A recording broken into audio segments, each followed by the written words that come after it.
Meera is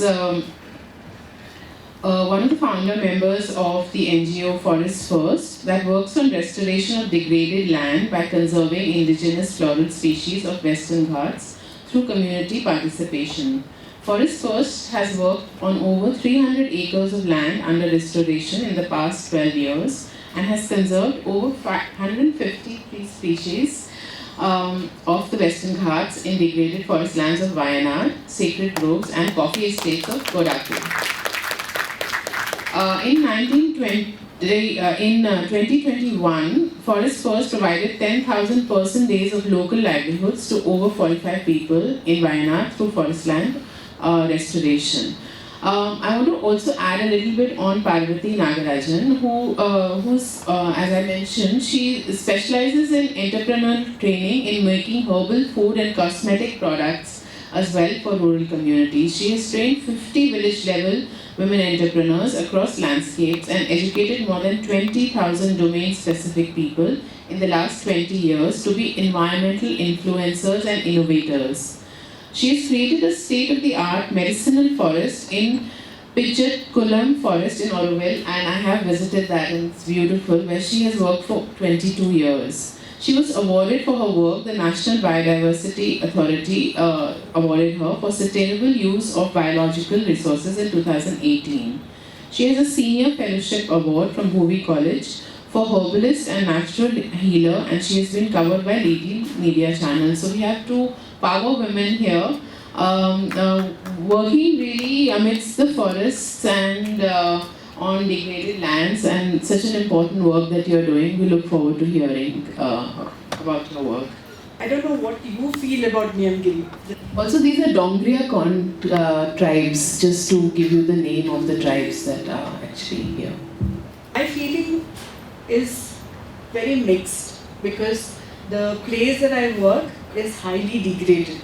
It is 40% degraded because of past destruction. And what we see is invasive species. So we work constantly on invasive species, and to get to a state of the original forest. I mean, original forest is probably far away, but get to a stage where the forest can just revive itself. So that's what we do day in and day out with restoration, right? And restoration is the last thing to do. You know, the first thing to do is to conserve what we already have. And I think the Dongria tribes have shown us that path, that what we already have, we conserve it, and we conserve it for future generations. How much women is very connected with nature. What kind of natural work of women? Either they educated, they empowered, even that illiterate. So we see simply they waking up and touching water and doing that sweeping and cleaning and cutting vegetables, making cookings and washing. This is all like a connect with the, even that's work, but it's connect with the natural water, soil, plants, food, everything. So more than men. That's what naturally the women is very much connected with nature, either is city or urban or rural, even tribes. So more, the women have a more tolerance to, also they have a more observation character, like a capacity, and they are very sharp to understand the situations and handling the situations and manage that family and any other situation. It means they are very powerful, sharp and great, but all the things they are implementing their level of home and agriculture in forest, whatever the way, wherever they have possibilities to explore their experience and knowledge, they are coming up. So this is way it's in society is happening. Maybe we cannot say it's a dominated, but somewhere they could not able to get opportunities. They are implementing their level to connect with themselves, to promote their healthy family and healthy environmental. So that's what I believe strongly. The women are very, very, very connected with nature. If we cannot separate them actually, we can't separate. I just wanted to take on from what you said, Meera, and sort of also put this out to the audience that, you know, what is the one word or one thought stays in your mind after you watch Niyamgiri, You Are Alive? from the title of the film to the images that you see? So I just wanted to trigger this. After Niyamgiri, what has happened in this country? My trigger or question was about the diversion of forest land. That's something. If you go to a link called Parivesh in forest, conservation, forest clearance, what you see day in and day out is the diversion of this kind of forest land, pristine forest land in different parts of the country. So Niyamgiri had a loud voice in terms of, primarily because the people there resisted it. The locals resisted it very strongly. And then it basically paved the way for, future conservation efforts. But what you see today is definitely not a very hopeful story. What you see is regular diversions for various large projects. An example that I can talk about are the roads that we use, right? The roads that we use, it is the city people and people like all of us who want to do fast travel from point A to point B. We don't realize that we are contributing to the forest land diversions. Just because the roads, we want the roads, which was 8-meter wide roads, we want to convert that into 40-meter and even up to 60-meter. Okay? In Karnataka itself, 21 lakh trees were chopped off or is going to be chopped off. Few lakhs have already gone just because of road widening projects all over the state, all over the Western Ghats.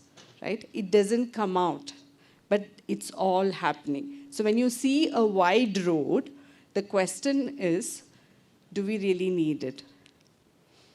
Do we really need wide roads everywhere?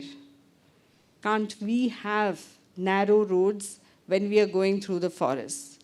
Now, what roads create is attraction of, again, these invasive species. Now, I keep telling this story in Wayanad. Back in Wayanad, I shared this, that Wayanad, when I travel from Wayanad and way up to the Western Ghats on the northern side of Karnataka, go to Dandeli or any such place. Dandeli, even today, there is a tourism, which is connected to the hornbill, right? It's only because, at certain time in February, the hornbills are, seen in plenty. People go throng in Dandeli and just to see the hornbill. What does hornbill signify? It just signifies that you have large old growth trees in your ecosystem. Just that. Today in Wayanad, this is not possible because we have lost it. 40% is lost.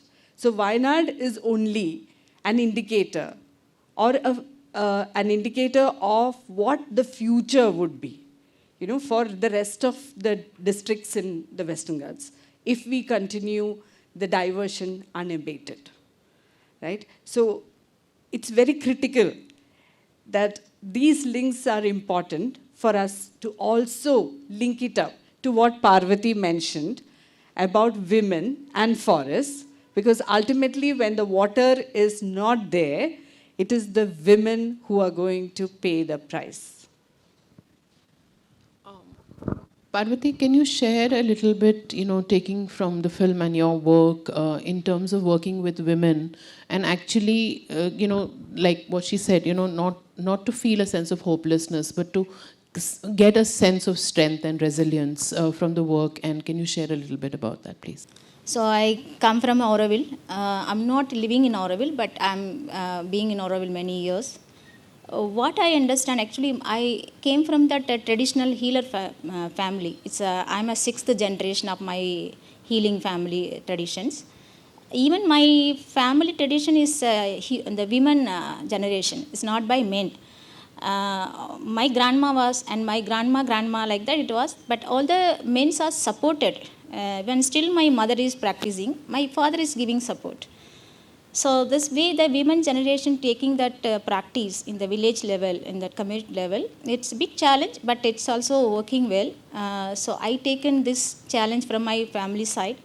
So basically, that our survival is need from the trees and plants. The plants need us, trees and plants need us. I mean, need the human? No, exactly. If we are not going to touch that place, it will so happy.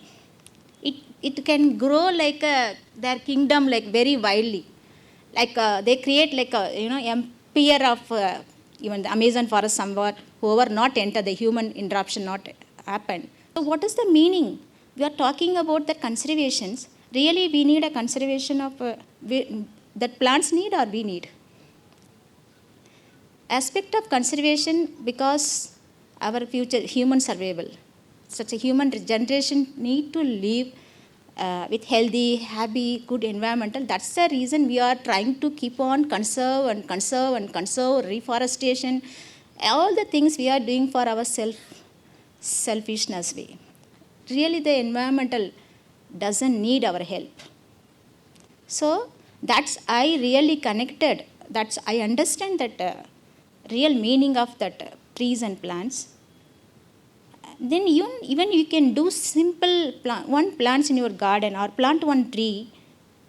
After few years or after few months, it start to give back to you, like a fruits, like a vegetables, like a medicines, like a anything. Even if you plant one mango tree, it will give to you your generation, your family, or maybe more than 10 generation can benefit.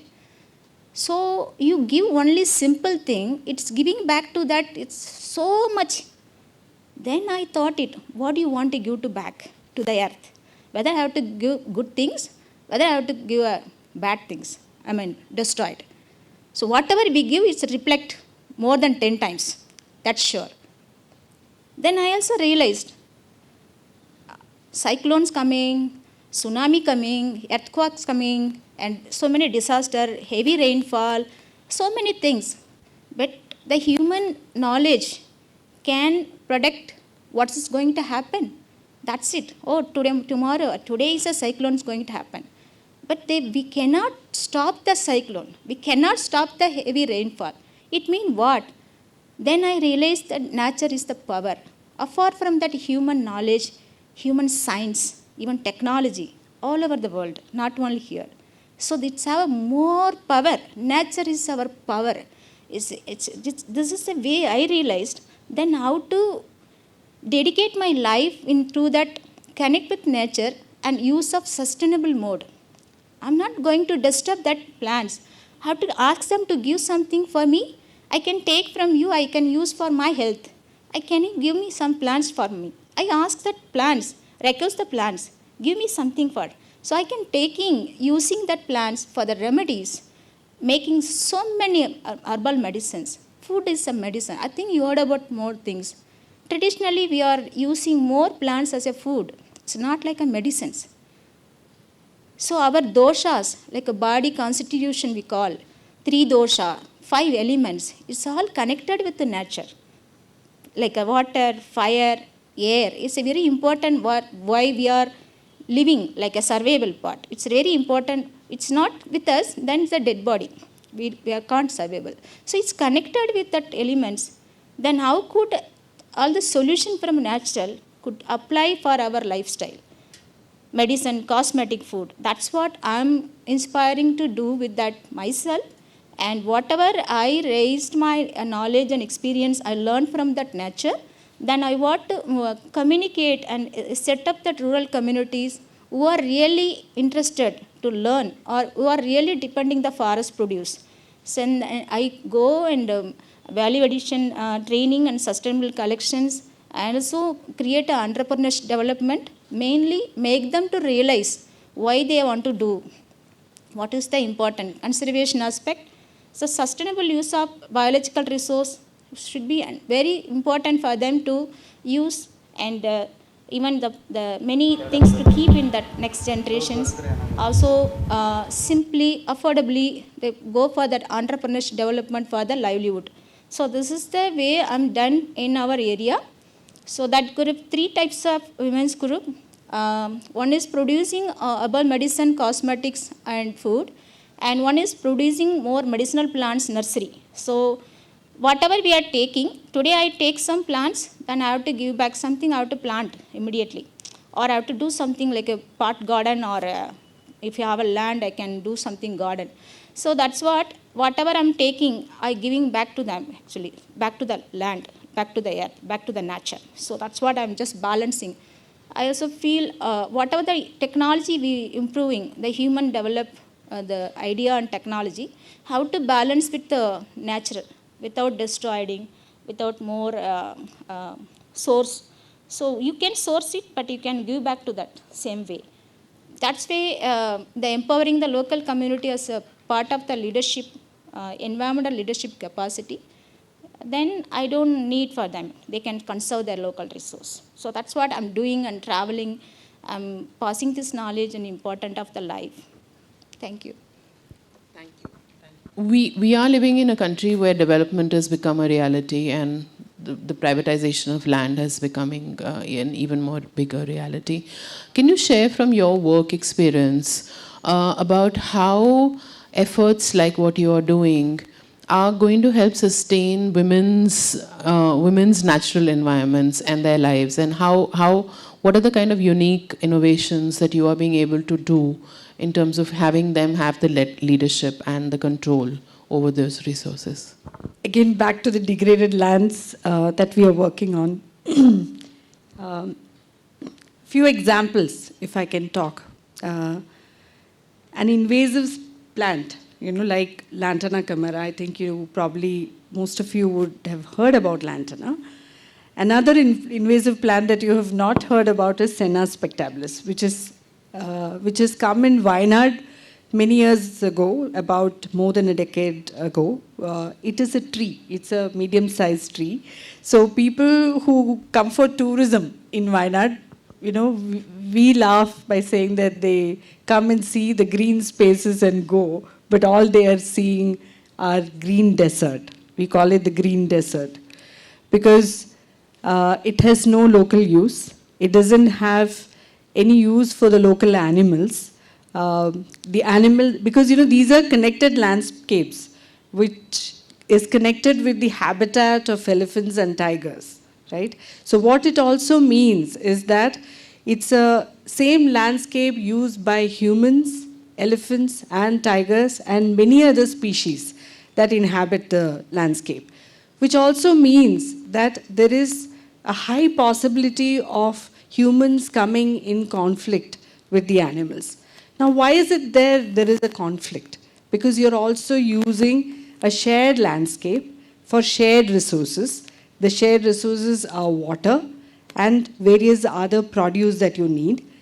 Cooking fuel is a very important aspect in these forest fringe communities because people use these spaces to access their basic fuel resources, right? So when you go in collection of firewood, you could come in conflict with this, with the tigers or elephants or whatever that is. The other important aspect is fodder for the animals. Because when you are growing food outside the forest land, the animals do not know that it is traversing across a private or a sanctuary, right? So they come in conflict with the food growing communities, the farmers. So this is what the landscape is always dealing with. Now, when it comes to women, for example, there are certain traditional things like, small baskets that they weave out of grass. So when you have a degraded land that is completely invaded by invasive species, what we are losing are the diversity of native grass. It's not just about trees. When we think about environment, we always think in terms of trees. It's not just the trees. You have large spaces that are closely linked to your river ecosystem, which is the storehouse of your native grass diversity. A small area where we were working on, we've seen almost 21 species of grass, big and small. some of them, like, in Wayanad, there is a species called Manipulla. That's what they use for weaving small baskets, used by the local community for ages. Last year, when I was there talking to people, they were saying that there is also, there is a decline in the availability of Manipulla itself, right? So, when we open up your canopy, when we are opening it up for plantations, for teak plantations, this is something that has happened in the past. What we are seeing in Wayanad is the decisions that was done some 50 years ago or 60 years ago, just after independence, right? Many forest land has been converted into teak plantations. And once the teak goes, what happens is it's the invasives that come and colonize in these spaces. So the local community today, this whole summer, what happens is they are facing drought. Imagine a place like Wayanad with more than 2,000 millimeters of rain, which is the catchment of the primary tributary of Kaveri, which is Kabini, is facing drought in April and May. So what will be the situation of cities like Bangalore or Chennai that is dependent on this river Kaveri? And this is what the landscape is about. When we talk about water, our connection, it's not just the connections for the local community. It is also connection for faraway cities that are dependent on the same river for industries and for everything else. So when we talk about women in these spaces, for example, some of the medicinal components of it, the knowledge has been, the traditional ecological knowledge gets passed on from generation to generation. But when you don't have the herbal plants, right, when your surrounding forests are degraded, what also happens is the knowledge also declines. The knowledge also fades away. A very classic example is there is a species called kumir. I think it's kumir in Tamil also. Kumir, yeah. So it's commonly available. It is good restoration species because it has got broad leaves and all that, and then it can establish well in that landscape. It is not a very, it's not an RET species or something like a rare, endangered and threatened species or anything. It is commonly available. But what happens is last year when we were working with the folks, they were not even able to identify that species. So what are we facing? It's the local tribal communities who are not able to identify a local indigenous species. And for me, that is the real degradation, right? It is not just the ecological degradation, but the environmental knowledge that these communities have been having, like, most of them are on their smartphones, all that stuff. It's fine, it's good to be connect to the technology. But then if you're not connected to your roots, then you're losing something forever. Listening to the Wayanad degradation, what I assume that being Kerala literate society and ruled by some of the ideologies which is not market oriented, what is the core issues which we are not able to conserve it? It's only a notion that it is not a market oriented thing. I completely differ from that. Any governments or any parties who come in, they all have a similar motive. So there is no, there is nothing like, somebody is good or somebody is bad. Because, the market forces are all driven by the community. But if the community is connected to the market forces, then you cannot disconnect the politics from the market. So that's how it is.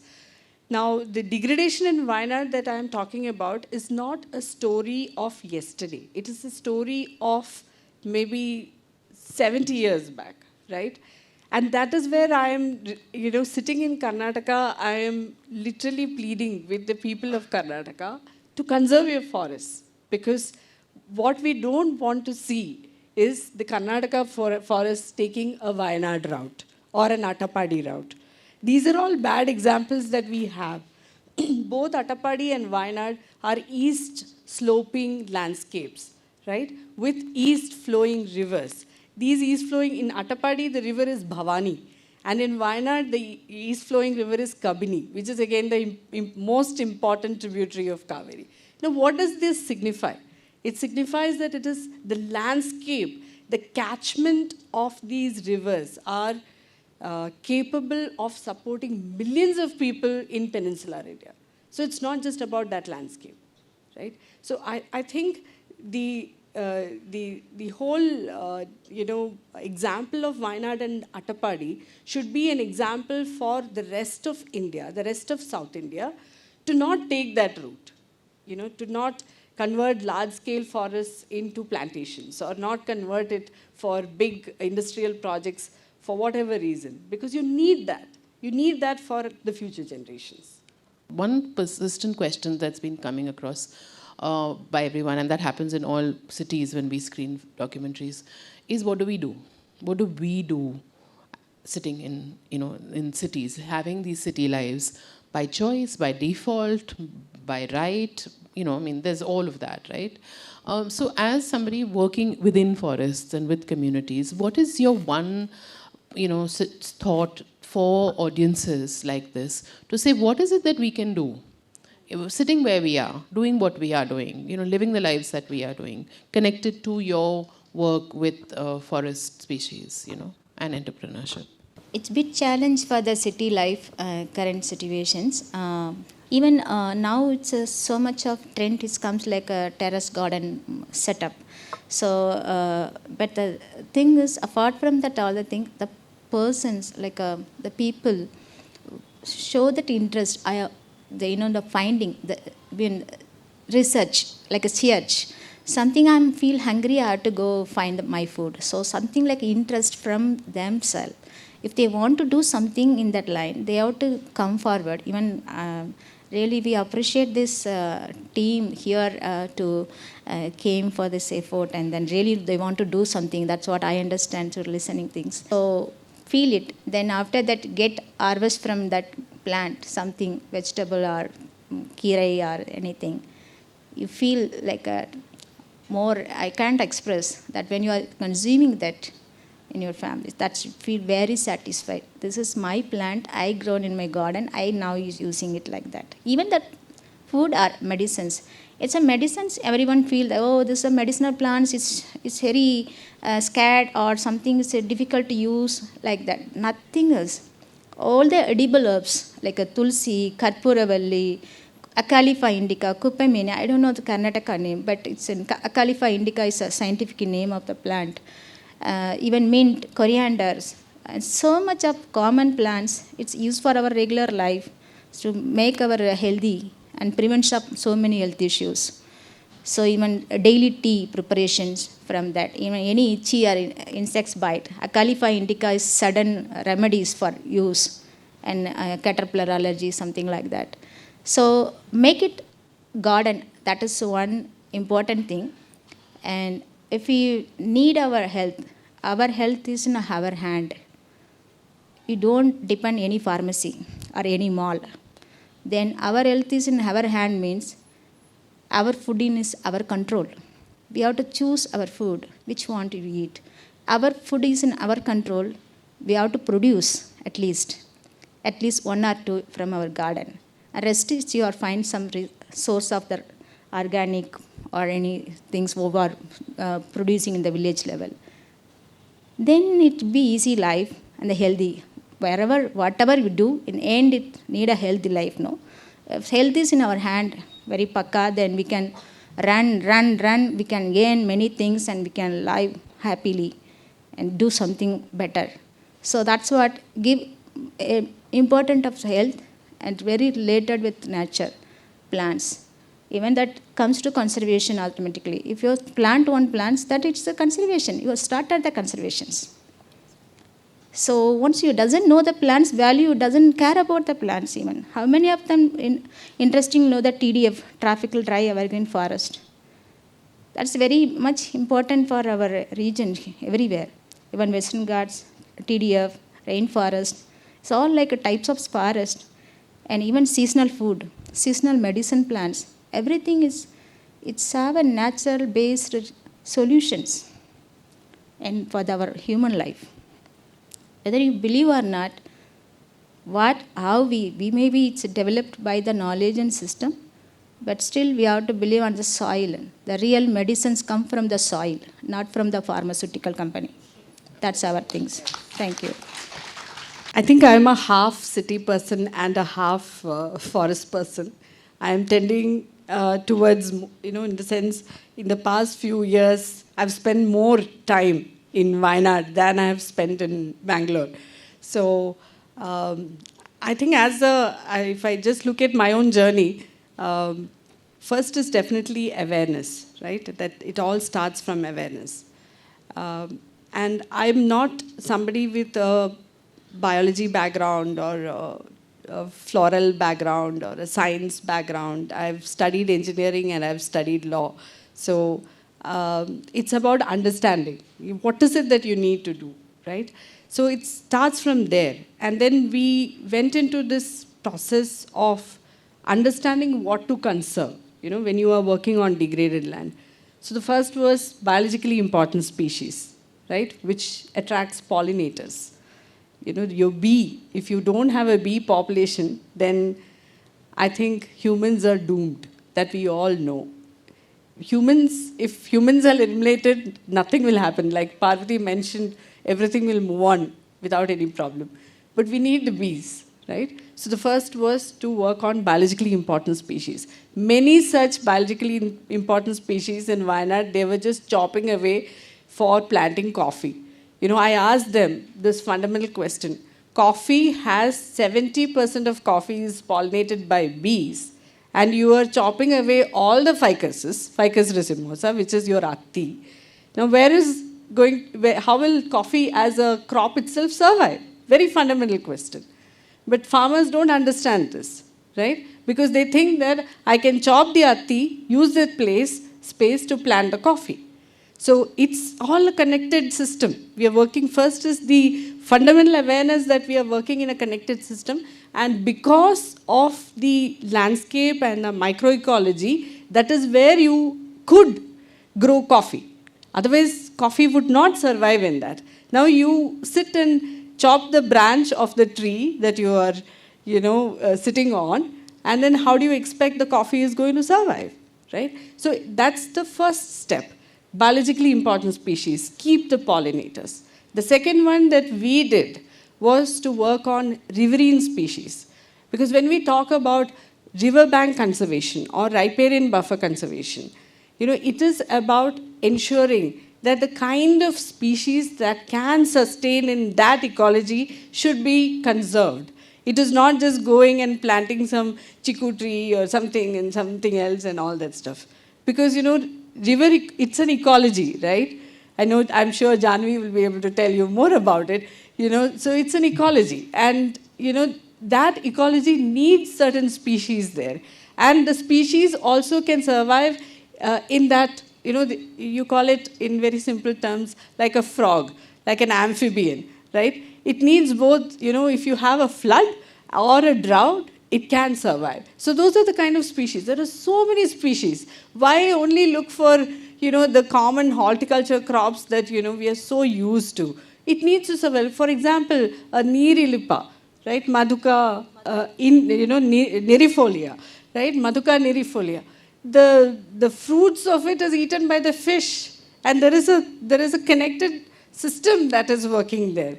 You just need to go and conserve that. And when I was talking about this to a local farmer there, he said, I've forgotten about Nirilipa in the local ecology. They've chopped it off so much that they don't see it. And there are so many wild edible fruits. The other aspect is the wild edible fruits. We just forget about the wild edible fruits. An example is, for example, kokum. Kokum is a wild edible fruit. Or somebody would know about kodambuli. If you are from Kerala, you will know about kodambuli because you... Elandapalam, you call it. Yeah, so it's Garcinia species. Garcinia, Xanthocymus, and yeah. So the kodambuli, right? Kodambuli, you use it for your cuisine, Indian cuisine. If you're good at making fish curry or, mutton curry, pandi curry in Kodava, all that stuff. It has got so much of connection with our own food. Right? So these are some species. So this is what we started off with, and many medicinal plants, like how she was talking about a complete world of medicinal plants, right? And in our case, we also went a little bit more deeper because we wanted to also conserve that which needs conservation. That's why we use the term rare, endangered, and threatened plants. So I'm just talking about these are things that you can do even sitting in Bangalore. Why? Because even Bangalore needs it. Because you just go to the Bangalore Avenue trees or anything. What is it that you have? It's mostly exotics, right? If you really want to look at it, conserve the indigenous ones. You can do it sitting here in this city. Look for your local medicinal plants and understand that. And like how she said, put it on your terrace garden. But I'll also take a step further, especially those in the 20s and the 30s in this room, is choose your governments very wisely. If we don't want, folks who are actually, and that is something that you can do now. If you don't raise your voices about conservation, it is actually public opinion that matters the most. If you ask for malls, it is the malls that will come. But if you ask for environmental conservation will be everybody's priority. Irrespective of the governments, that's what we have to do.